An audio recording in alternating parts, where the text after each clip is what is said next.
یہ رمضان کا روزہ جو کسی بھی کنڈیشن میں معاف نہیں ہے، ہاں کسی بھی کنڈیشن میں معاف نہیں ہے. رخصتی تو ہے لیکن معافی نہیں ہے. اگر بیمار ہو چھوڑ دو، لیکن بیماری ٹھیک ہو جانے کے بعد چھوٹے ہوئے روزے کو پورا کرنا ہے. سفر میں ہو چھوڑ دو، بعد میں پورا کرنا ہے. یہ روزہ اتنا زبردست فریضہ ہے کہ رمضان کے مہینے میں اگر عورتیں پیریڈ سے ہو جائیں، ان کو مہینہ شروع ہو جائے تو وہ نماز بھی چھوڑیں گی اور روزہ بھی چھوڑیں گی. 5 دن 6 دن جتنی جس عورت کی عادت ہے اتنے دن نماز نہیں پڑھیں گی، اتنے دن روزہ بھی نہیں رکھیں گی. لیکن روزے کا فریضہ اتنا اہم ہے. اسلام یہ کہتا ہے کہ جب عید کے بعد وہ صحیح ہو جائیں، نہا لیں، پاک ہو جائیں، تو چھوٹے ہوئے روزے تو وہ پورے کریں گی، لیکن ان دنوں کی چھوٹی ہوئی نمازیں وہ پوری نہیں کریں گی. نمازیں معاف ہیں، یعنی چھوٹی ہوئی نمازیں ان دنوں کی ان عورتوں کو پورا کرنے کا حکم نہیں دیا، وہ ان کے اوپر سے معاف کر دی گئی ہیں. لیکن چھوٹے ہوئے روزوں کو ان کو ہر حال میں پورا کرنا ہوگا. جرجیت صاحب روزہ رکھتے رکھتے بیمار ہو گئے، 2 روزے چھوٹ گئے. سوچتے تھے کہ عید کے بعد رکھ لیں گے، لیکن 2 روزے جرجیت صاحب نہیں رکھ پائے. محرم کا مہینہ شوال کا مہینہ جانے سے پہلے انتقال ہو گیا. جرجیت صاحب کے جو 2 روزے چھوٹ گئے ہیں ان کو پورا رکھنا تھا، بیماری کی وجہ سے چھوٹے، ان کو پورا رکھنا تھا دوسرا سال روزہ آنے سے پہلے، لیکن انتقال ہو گیا. تو یہ مرنے کے بعد بھی میرے اوپر سے معاف نہیں ہے. اب یہ چھوٹے ہوئے 2 روزے میری اولاد پورا کرے گی، میری بیوی رکھے گی، میری بہن رکھے گی، میرا باپ رکھے گا، میرے خون کا کوئی رشتہ ہوگا وہ رکھے گا. غور کیجئے، یہ اتنا زبردست فریضہ ہے یہ روزہ جو کسی بھی کنڈیشن میں معاف نہیں ہے. بہت زیادہ کوئی بوڑھا آدمی ہے جو روزہ ہی نہیں رکھ سکتا ہے، اس کے اوپر سے بھی معاف نہیں ہے.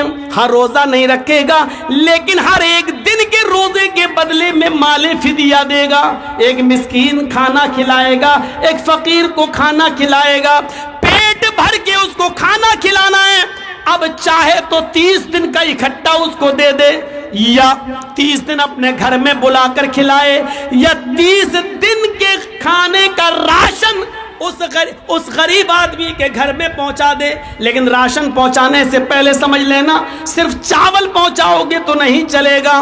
راشن جب پہنچاؤ گے تو 30 دن کا پورا راشن پہنچانا پڑے گا. یہاں اس میں دال بھی شامل ہے، چاول بھی شامل ہے، سبزی بھی شامل ہے، یہاں تک کہ تیل اور مرچ مسالہ، یہاں تک کہ نمک، یہاں تک کہ چولہے میں جلنے والی لکڑیاں بھی اس میں شامل ہیں. یہ پورا کا پورا خرچہ آپ کو 30 دن کے روزوں کا اس کو دینا پڑے گا. یہ روزہ اتنا بڑا فریضہ ہے جو کسی بھی کنڈیشن میں معاف نہیں ہے میرے بھائیوں. لیکن اسلام یہ کہتا ہے جرجیت صاحب بیمار ہیں، جرجیت صاحب روزے سے ہیں. جرجیت صاحب کے بغل میں پڑوس میں رادھے کرشنا نام کا آدمی رہتا ہے، اس کا بیٹا بیمار ہے، اس کو آپریشن کی ضرورت ہے. ڈاکٹر نے کہہ دیا ارجنٹ 1 بوتل خون کی ضرورت ہے، 1 بوتل بلڈ کی ضرورت ہے.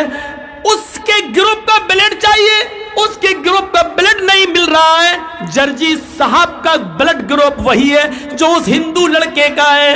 اسلام یہ کہتا ہے اس کی فوراً جان بچانے کے لیے جرجیت صاحب آپ فوراً ہاسپٹل جائیے، 1 بوتل بلڈ دیجئے اور جلدی سے اس کو چڑھوائیے اور اس کی جان بچائیے. جرجیت صاحب کہنے لگے 1 بوتل خون دیں گے تو روزہ ٹوٹ جائے گا. اسلام یہ کہتا ہے کہ یہاں پر کسی کی جان بچانے کے لیے اپنے روزے کو توڑ دو. ایک غیر مسلم بچہ ہے، انسانیت کا تقاضا ہے، روزہ بعد میں پورا کیا جا سکتا ہے لیکن وقت پر اگر بلڈ نہ ملا تو اس کی جان چلی جائے گی، اس کو فوراً بلڈ دو. جرجیت صاحب کو اپنا روزہ توڑنا پڑے گا اور روزہ توڑ کر بلڈ دے کر اس کی جان بچانا پڑے گی. میڈیا والوں لکھو اور بیان دو، اسلام یہ شکشا دیتا ہے، اسلام یہ تعلیم دیتا ہے. تمہاری طرح نہیں کہ رام کا نام بدنام کرو، پیڑ سے باندھ دو، جے شری رام کے نعرے لگاؤ، مسجدوں سے بھی گزرو تو رام کا نام لگاتے ہوئے گزرو، یہ نعرہ لگاتے ہوئے سنو۔ اگر تمہارے عقیدے کے مطابق رام چندر جی جیوت ہیں، زندہ ہیں، تو یقین مانو کہ ان کی آتما اندر سے کتنی دکھی ہو رہی ہوگی، ان کی آتما اندر سے کتنی رو رہی ہوگی کہ میں نے تو اپنے شاگردوں کو، اپنے چیلوں کو ایسا رام دھرم بنانے کے لیے نہیں کہا تھا، ایسا تو نہیں کہا تھا، لیکن آج یہ کتنے گر چکے ہیں کہ اپنے سوارتھ کے لیے ہم کو مسجدوں کے باہر بھی نیلام کر رہے ہیں۔ ذرا تصور کیجئے، یہ اسلام ہے جو ہمیں جوڑتا ہے، یہ اسلام ہے جو ہمیں مانوتا اور انسانیت سے جوڑتا ہے، یہ اسلام ہی ہے جو کہتا ہے واللہ لا یؤمن، اللہ کی قسم وہ مومن نہیں۔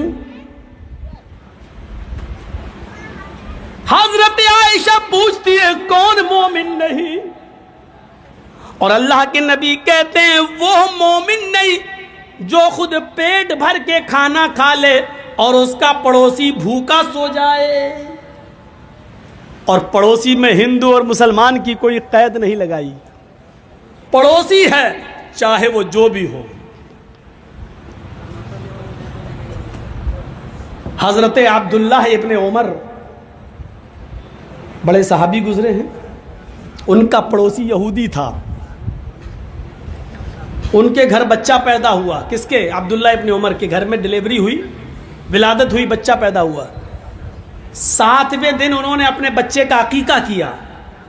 جب 2 جانور لے آئے اور گھر میں باندھ دیا تو اپنی بیوی سے کہا دیکھو بیوی، جب 7ویں دن یہ بکرے دونوں ذبح ہوں گے اور گوشت پک جائے گا تو پڑوسی کو ضرور پہنچا دینا۔ پڑوسی کون تھا؟ یہودی۔ ذرا اس بات کو سنتے رہیے گا، پڑوسی کون تھا؟ یہودی۔ اور عبداللہ ابن عمر کیا کہہ رہے ہیں؟ پڑوسی کو ضرور پہنچا دینا۔ بیوی نے کہا ٹھیک ہے۔ جب عقیقے میں 5 دن رہ گئے تو کہا دیکھو جب یہ جانور ذبح ہوں گے، گوشت پک جائے تو پڑوسی کو ضرور دے دینا۔ بیوی نے کہا ٹھیک ہے۔ جب عقیقے میں 2 دن رہ گیا تو انہوں نے کہا دیکھو اب 2 دن رہ گئے عقیقے میں، جب جانور ذبح ہو جائیں اور گوشت پک جائے تو تم پڑوسی کو ضرور پہنچا دینا۔ بیوی نے کہا ٹھیک ہے۔ آج عقیقے کا دن آ گیا۔ عبداللہ ابن عمر نے دونوں جانوروں پر چھری چلائی اور فرمایا بیوی جب گوشت پک جائے تو پڑوسی کو ضرور پہنچا دینا۔ بیوی نے کہا ٹھیک ہے۔ اب کھال اتارنے لگے، کھال اتر گئی، گوشت کی بوٹیاں ہونے لگیں۔ کہا دیکھو بیوی جب گوشت پک جائے تو پڑوسی کو ضرور پہنچا دینا۔ اور جب گوشت پکنے لگا، ہانڈی پر رکھ دیا پکنے کے لیے، تو بار بار ڈھکن اتار کر دیکھنے لگے۔ بیوی نے کہا کیا ہوا؟ کہا دیکھ رہا ہوں۔ کہا کیوں؟ پکنے میں تھوڑا ٹائم لگے گا۔ کہا میں دیکھ رہا ہوں کہ کتنا رہ گیا ہے، دیکھو جب پک جائے تو پڑوسی کو ضرور پہنچا دینا۔ اب بیوی کو غصہ آ گیا، 7 دن سے ان کی ٹر ٹر ٹر ٹر سن رہے ہیں۔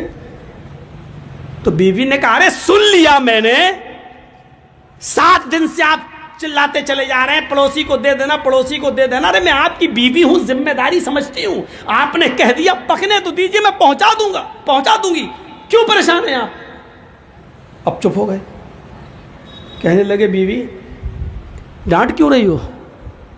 کہا بار بار کہتے چلے جا رہے کسی بات کو، ارے میں نے، آپ نے کہہ دیا، میں نے سن لیا، میں پہنچا دوں گی، پکنے تو دیجیے۔ کہا دیکھو میری بیوی بات یہ نہیں ہے، بات یہ ہے کہ اللہ کے نبی صلی اللہ علیہ وسلم نے جمعے کا خطبہ دیا تھا، میں اس وقت مسجد میں موجود تھا، اور اللہ کے نبی صلی اللہ علیہ وسلم نے پڑوسیوں کے حقوق بتانا شروع کیے، یہ حق، اس کے بعد یہ حق، اس کے بعد یہ حق۔ آپ نے اتنے حق بتائے، اتنے حق بتائے کہ ایسا لگ رہا تھا کہ کچھ چھوٹ ہی نہیں گیا، اب رہ کیا گیا ہے۔ اب ایسا لگ رہا تھا کہ اب اللہ کے نبی جو بھی بولیں گے کہیں ایسا نہ ہو کہ آگے یہ بول دیں کہ جس مکان میں تم رہتے ہو اس مکان میں بھی پڑوسی کا اتنا اتنا حصہ ہے، اتنا حصہ تمہارے پڑوسی کا۔ ایسا لگ رہا تھا، اتنے حقوق بتائے کہ مجھے ڈر لگنے لگا کہ ہم جس گھر میں رہتے ہیں اس میں بھی کہیں پڑوسی کا حصہ نہ بتا دے کہ اتنا حصہ پڑوسی کا۔ تو میری بیوی پہنچا دینا۔ اللہ کے نبی نے فرمایا وہ آدمی مومن نہیں جو خود پیٹ بھر کے کھا لے اور اس کا پڑوسی بھوکا سو جائے۔ اسلام یہ گوارا ہی نہیں کر رہا ہے کہ آپ کے پڑوس میں رہنے والا پڑوسی چاہے وہ ہندو ہو، یہودی ہو، عیسائی ہو، کرسچن، جینی ہو، سکھ ہو، بدھسٹ ہو، کوئی بھی ہو، اگر پڑوسی ہے تو یہ آپ کی ذمہ داری ہے کہ آپ پتہ لگائیں کہ اس کے گھر میں کیا بنا ہے کیا نہیں بنا ہے۔ آپ نہیں جا سکتے، آپ کی بیوی تو اس کی بیوی سے ملنے جا سکتی ہے، کسی طریقے سے بہانے سے پوچھ لے کہ تمہارے گھر میں کیا پکا ہے۔ یاد رکھنا، اگر آپ گھر میں تہجد پڑھ رہے ہیں لیکن آپ کا پڑوسی بھوکا ہے تو اللہ کی قسم آپ کی تہجد آپ کے منہ پہ مار دی جائے گی، کیونکہ آپ مومن ہی نہیں ہیں۔ اللہ کے نبی نے فرمایا مومن تو وہ ہے جو پڑوسی کو بھوکا نہ سونے دے، اور جس کا پڑوسی بھوکا سو گیا تو آپ مومن نہیں ہیں۔ آپ تہجد پہ تہجد پڑھے جا رہے ہیں، پڑوسی کا حق ہی نہیں، اس کو دیکھ ہی نہیں رہے۔ اسی لیے اسلام نے اپنی انکم کا ایک حصہ فکس کر دیا ہے، زکوٰۃ۔ زکوٰۃ 85 گرام اگر آپ کے پاس سونا ہے تو آپ پر زکوٰۃ ہے، یا 595 گرام سونا جس کو ہمارے ہاں بولا جاتا 52.5 تولے چاندی، 52.5 تولے چاندی، 52.5 تولے چاندی کا وزن عرب کے حساب سے 595 گرام اگر چاندی ہے تو آپ کے اوپر زکوٰۃ فرض ہے۔ 595 گرام چاندی نہیں ہے، لیکن 595 گرام چاندی کے برابر آپ کے پاس قیمت ہے، پیسہ ہے، اور آپ اس پیسے کے مالک ہیں، اور اس کے اوپر 1 سال گزر چکی ہے تو اس کے اوپر زکوٰۃ ہے، 2.5% آپ کو دینا پڑے گی۔ یہ ایک سسٹم بنا دیا ہے۔ 85 گرام، اب مان لیجئے 7.5 تولے سونا، یعنی 85 گرام سونا۔ مان لیجئے کہ جرجیت صاحب کی بیوی گئی اور ایک سونے کا ہار خرید کے لائی، اور اس نے کہا 85 گرام یعنی 7.5 تولے کا مجھے ہار دے دیجئے، اور پیسے دے کے چلی آئی۔ لیکن یہ 85 گرام سونے کا ہار 21 کیرٹ سونے کا ہے۔ سونے میں وہ ہوتا ہے نا 24 کیرٹ کا ہے کہ 22 کیرٹ کا ہے یا 21 کیرٹ کا ہے، تو جس سونے پر زکوٰۃ ہے وہ 24 کیرٹ کا سونا ہونا چاہیے، یعنی پیور۔ 85 گرام سونا آپ نے خریدا ہے اور وہ 24 کیرٹ کا ہے تو آپ کے اوپر زکوٰۃ ہے۔ آپ نے 85 گرام سونا خریدا ہے لیکن وہ 21 کیرٹ کا ہے تو اس کے اوپر زکوٰۃ نہیں بنے گی، کیونکہ اس کو جب آپ وزن کریں گے اور جب اس کے اندر جو اور دھاتو ملی ہوئی ہے اس کو آپ نکال دیں گے تو اس سونے کا وزن جو اوریجنل سونا ہے وہ 72 گرام رہ جائے گا، وہ 72 گرام رہ جائے گا، 85 گرام نہیں رہے گا، کیونکہ 21 کیرٹ کا اگر 85 گرام سونا ہے تو 24 کیرٹ کے حساب سے وہ 72 گرام سونا بنتا ہے، تو 72 گرام سونے پر زکوٰۃ ہی نہیں ہے، اوریجنل سونا ہونا چاہیے آپ کے اوپر، آپ کے پاس 85 گرام۔ ایک بات اور یاد رکھیے گا، آپ رمضان میں زکوٰۃ دیتے ہیں، ٹھیک ہے، بہت سے لوگ انگریزی حساب سے زکوٰۃ دیتے ہیں، بھائی کوئی سروس کرتے ہیں ان کو تنخواہ ان کا سال بھر کا حساب مارچ میں ہوتا ہے تو وہ مارچ زکوٰۃ کے لیے کوئی رمضان کا مہینہ شرط تھوڑی ہے، سال میں ایک بار زکوٰۃ فرض ہے، سال میں ایک بار جب زکوٰۃ فرض ہے تو سن لیجئے، سال میں ایک بار زکوٰۃ فرض ہے، وہ عربی مہینے کے حساب سے۔ اب آپ انگریزی مہینے کے حساب سے زکوٰۃ دیں گے تو کتنی دیں گے؟ زکوٰۃ بہت اہم مسئلہ ہے، 1 روپیہ بھی آپ ماریں گے تو پھنس گئے۔ زکوٰۃ آپ مارچ میں دے رہے ہیں، ہر سال مارچ میں دیتے ہیں، تو عربی سال ہوتا ہے 355 دن کا اور انگریزی سال ہوتا ہے 365 دن کا، 10 دن بڑھ گئے۔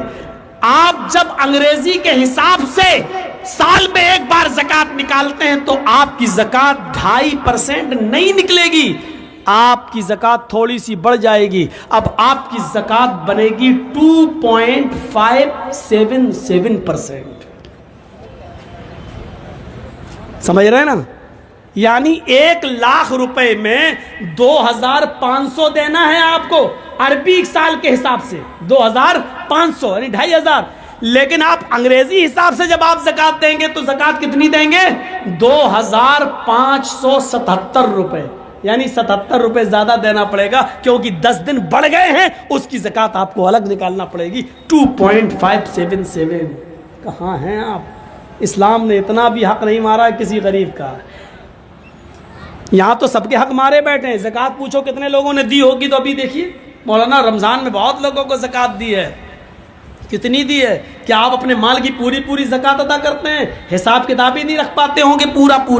حضرت ابو بکر صدیق کو ایک صحابی نے بکری دے دی تھی، یہ لیجئے میری 40 بکریاں، ایک بکری زکوٰۃ میں بنتی ہے، یہ لیجئے۔ حضرت ابو بکر صدیق بکری لینے کے بعد کہنے لگے اللہ کے نبی کو بھی تم نے ایک بکری دی تھی؟ کہاں دی تھی؟ آپ ہی تو آئے تھے نبی کے ساتھ۔ کہاں میں آیا تھا؟ اس وقت بھی 40 بکری تھی، آج بھی 40 بکری ہے، پہلے بھی میں نے ایک بکری دی تھی، آج بھی ایک بکری میرے اوپر زکوٰۃ بنتی ہے۔ حضرت ابو بکر صدیق نے کہا کہ میں نے اللہ کے نبی صلی اللہ علیہ وسلم کو دیکھا کہ آپ نے ایک بکری ان کو رسی کے ساتھ دی تھی، رسی سمیت بکری دی تھی، رسی سمیت۔ اور آج آپ مجھے بکری دے رہے، رسی آپ نے اپنے پاس رکھ لی۔ تو صحابی نے کہا کہ رسی کا آپ کیا کریں گے؟ میں دوسری بکری باندھ لوں گا، بکری تو دے رہا ہوں نا۔ تو حضرت ابو بکر صدیق نے کہا تھا اللہ کے رسول کو تم نے رسی کے ساتھ بکری دی تھی اور مجھے صرف بکری دے رہے ہو، رسی نہیں۔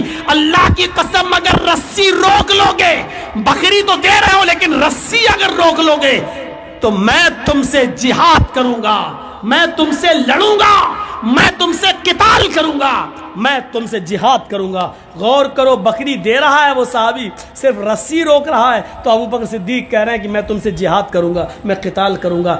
یہاں تو روپیہ مارے بیٹھے ہیں، غریبوں کا پورا حق مارے بیٹھے ہیں، لاکھوں کے مالک ہیں، 1000 کی زکوٰۃ دے دی، ہو گئی۔ آپ کے پاس 1 لاکھ روپیہ ہے، 2500 روپے زکوٰۃ بنتی ہے، آپ نے 2400 روپے دے دیے، 2400 روپے آپ نے دے دیے، 2400 2400 روپے آپ نے دے دیے، 100 روپے روک لیا یا نہیں دیا، آپ کی 2400 روپے کی زکوٰۃ بیکار، آپ نے غریبوں کا حق مارا ہے۔ میرے بھائیوں، وہ 100 روپے بھی آپ سے لیے جائیں گے اور غریب کو دیے جائیں گے۔ اسلام غریب کا حق نہیں مارتا ہے۔ اللہ کہتا ہے میرے پاس میرا حق مار کے آؤ گے، قیامت کے دن میں اپنا حق معاف کر سکتا ہوں، لیکن کسی غریب کا حق مار کے آؤ گے تو میں معاف نہیں کروں گا۔ نماز میں اور روزے میں کچھ کمیاں ہو جائیں تو قیامت کے دن اللہ معاف کر سکتا ہے، لیکن کسی کا حق مارا ہوگا۔ ہمارے اٹاوا میں ایک آدمی وضو بنا رہا تھا، میں مسجد میں وضو بنا رہا تھا، تو ایک روزے کی حالت میں، تو ایک نوجوان تھا، کلا کرتے کے وقت وضو بنانے کے بعد ہم سے کہنے لگا مولانا ایک مسئلہ بتاؤ۔ میں نے کہا جی بولیے۔ یہ وضو کرتے ہیں جو کلا کرتے ہیں نا، کلا کیا تو یہ پانی تھوڑا سا چپک جاتا ہے زبان میں، بھائی کلا کریں گے ایسے کریں گے تو اب پانی تو زبان میں تھوڑا سا لگ ہی جائے گا نا، ایسے تو کوئی نہیں کرتا ہے، پانی کو تھوک رہا ہو تو پانی زبان میں لگ جاتا ہے۔ اگر وہ پانی کسی طریقے سے حلق کے اندر پہنچ جائے، پانی کا قطرہ، وضو بناتے وقت جو پانی زبان پہ رہ جاتا ہے وہ قطرہ بن کے اگر حلق کے نیچے چلا جائے تو کیا اس سے روزے پر کوئی فرق پڑے گا؟ میں نے کہا تم نے مسئلہ بہت اچھا پوچھا، میں کل جمعے کے خطبے میں اس مسئلے کو بتاؤں گا تاکہ سب کو معلوم ہو جائے۔ کہنے لگا ابھی مجھے بتا دیجئے۔ میں نے کہا یار تمہیں بتاؤں گا تمہیں اکیلے معلوم ہوگا، تم نے بہت اچھا مسئلہ پوچھا، کل جمعے کا خطبہ ہے، میں شاہی جامع مسجد میں خطبہ دوں گا تو تمہیں بتا دوں گا۔ کہنے لگا ٹھیک ہے۔ اگلی صف میں بیٹھا تھا وہ آدمی، میں نے پورے دن بھر اس کا بایو ڈاٹا تلاش کیا کہ بڑا متقی آدمی ہے، بڑا پرہیزگار آدمی ہے، بڑا نیک آدمی ہے، اتنی سی بات پوچھ رہا ہے تو اس کا بایو ڈاٹا دیکھیں کہ کون ہے کیا ہے۔ تو اس کا بایو ڈاٹا ملا تو بہت کچھ ملا۔ تو میں نے جمعے کے خطبے میں یہ بات کہی کہ آج اس کا نام نہیں دیا، میں نے کہا لوگ آج ہم سے یہ مسئلہ پوچھتے ہیں کہ وضو بناتے وقت اگر وضو کا بچا ہوا پانی زبان پہ رہ جائے اور حلق کے ذریعے اس کا کوئی قطرہ پیٹ میں چلا جائے تو روزے پہ کوئی فرق پڑتا ہے؟ پانی کے ایک قطرے کو حلق کے ذریعے پہنچ جانے پر ان کو لگتا ہے کہ روزے پر کوئی فرق پڑتا ہے یا نہیں؟ یہ مسئلہ وہ پوچھتے ہیں جو اپنی بہنوں کا حق مارے بیٹھے ہیں، اپنی بیٹیوں کا حق مارے بیٹھے ہیں زمین و جائیداد میں، جب ان کی زندگیوں پر ماں اپنی بہن اور بیٹیوں کا حق مارنے سے ان کی زندگیوں پر کوئی فرق نہیں پڑ رہا ہے، ایسے لوگ یہ مسئلہ پوچھتے ہیں کہ پانی کا ایک قطرہ اگر حلق کے نیچے اتر جائے تو روزے پہ کوئی فرق پڑے گا یا نہیں پڑے گا؟ کیسے متقی اور پرہیزگاری دکھائی دے رہی ہے اس مسئلے کے اندر، لیکن نتیجہ کیا ہے؟ جب اندر سے ان کی زندگی دیکھی تو پتا چلا کہ باپ کے مرنے کے بعد وہ بہنوں کو، یعنی باپ کی وراثت میں سے وہ اپنی بہنوں کو حق نہیں دے رہا ہے، اور اپنی وراثت میں اپنی بیٹیوں کو حق نہیں دے رہا ہے۔ جو اپنی بیٹیوں کا اور اپنی بہنوں کا حق مارے بیٹھا ہے، وہ آدمی آج یہ سوال کرتا ہے کہ پانی کا قطرہ اگر حلق کے نیچے چلا جائے تو روزے پہ کوئی فرق تو نہیں پڑے گا؟ تصور کریں آپ اپنی بہن کو 1 لاکھ نہیں 1 کروڑ کا جہیز دے دو، لیکن باپ کے مرنے کے بعد باپ کی وراثت میں بھی بہن حصے دار رہے گی، اور باپ کی وراثت میں تمہیں جو حصہ ملے گا تمہارے مرنے کے بعد تمہاری وراثت میں سے بھی بہن حصے دار رہے گی، یعنی باپ کی وراثت میں سے بھی حصہ ملے گا اور بھائی کی وراثت سے میں بھی بہن کو حصہ ملے گا، اور جب بہن کی شادی ہوگی تو شوہر کی وراثت سے میں بھی بیوی کو حصہ ملے گا، اور بیٹا اگر مر گیا تو بیٹے کی وراثت سے میں بھی اس کی ماں کا حصہ بنے گا۔ میرے بھائیو، اللہ کے رسول نے، شریعت نے ایک عورت کو چاروں طرف سے عزت دے رکھی۔